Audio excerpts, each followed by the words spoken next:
Hello and welcome to another Polestar Pilates Hour. Today is a week before Thanksgiving.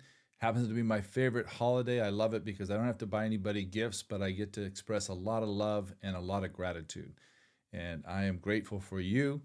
I'm grateful for making the Polestar Pilates Hour a success. Today I think we are close to 4,800 and our goal is to hit that 5,000 mark.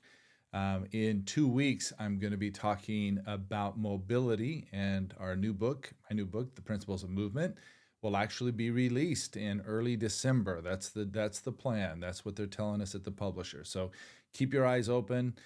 Please share this webinar with a friend, especially for this coming episode that'll be the beginning of December that we'll be talking about mobility. So looking forward to hearing from you.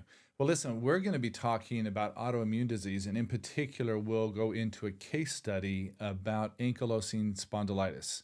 And I've done a little work to prepare for this and excited to share it with you. So when we look at autoimmune disease, and basically the autoimmune disease is going rampant in our world, and you hear it all the time now. You look at almost every other pharmaceutical commercial is dealing with some type of autoimmune disease, and the list is very large and goes on and on.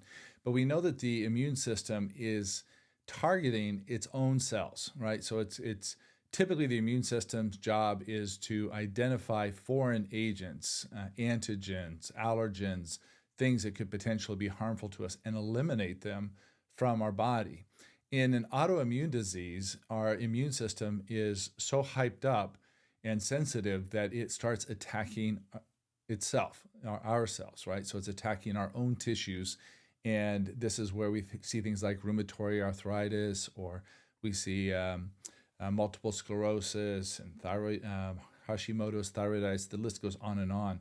But we think right now that there were somewhere over 50 million Americans that are dealing with these autoimmune disorders. And you can imagine that that also is probably, when we look at all around the world, with Polestar being around the world, that those numbers are probably just as high. If anybody knows any numbers in their own territories or parts of the world.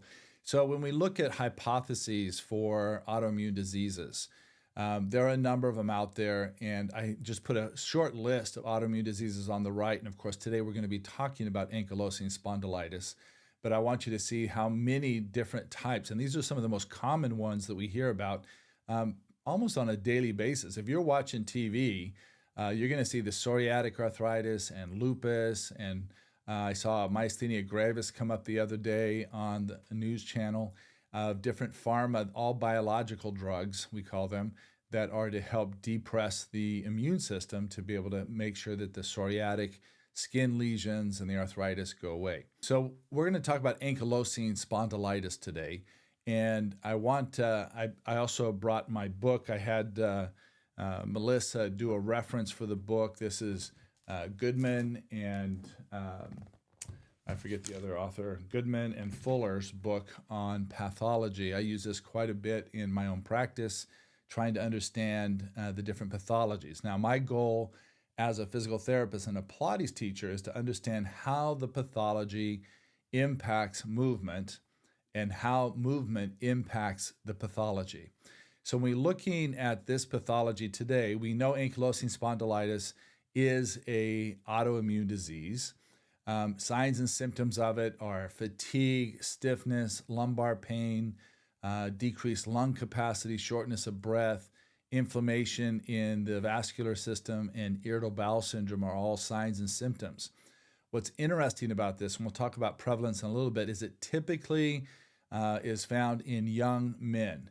Now, young women can have some of the same, they can be carriers of some of this particular predisposition, but they don't seem to have the severity that young men do. And I'm talking as early as teenagers up until they're about 30 years old.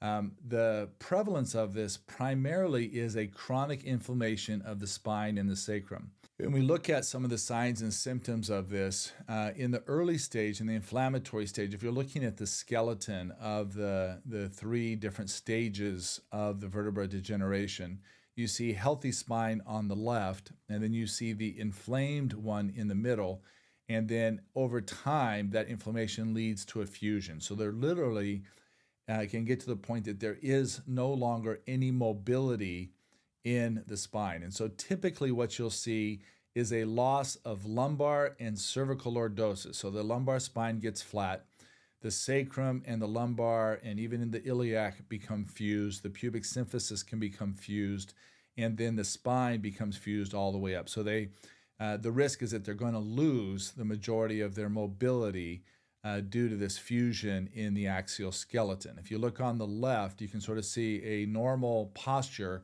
What you see on the right of that posture is representative of the ankylosing spondylitis. I want you also to make mention or make note of the fact that his knees can't straighten, right? So the pelvis in a posterior tilt and shortening of the hip flexors, what's going to happen is there's going to be a significant increase in knee flexion in standing. They're not going to be able to get that knee all the way straight. Jason is a 41-year-old male. He is a partner in a construction company in Miami.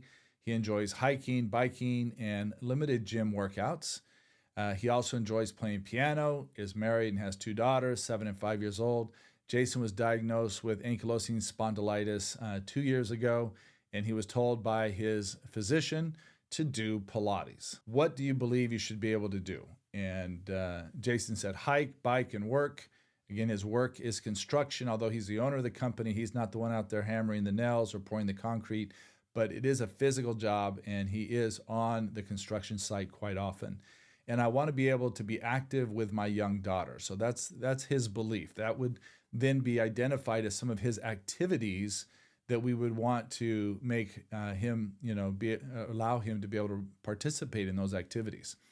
And then the question, if unable to do above, what do you believe prevents you from participating in these activities? And he said, the arthritis in my back has become so limiting, it is getting harder to stand up straight, and the low back pain is limiting me from being able to bend over, squat, or walk on uneven terrain. In Polestar, our primary goal is to bring the world physical, emotional, and spiritual alignment, and we do that through your outreach, through more and more people becoming aware of their bodies, of their minds, of their actions, of the way they treat other people, and that makes a big difference. I'm loving watching these things coming in. Thank you so much for your feedback.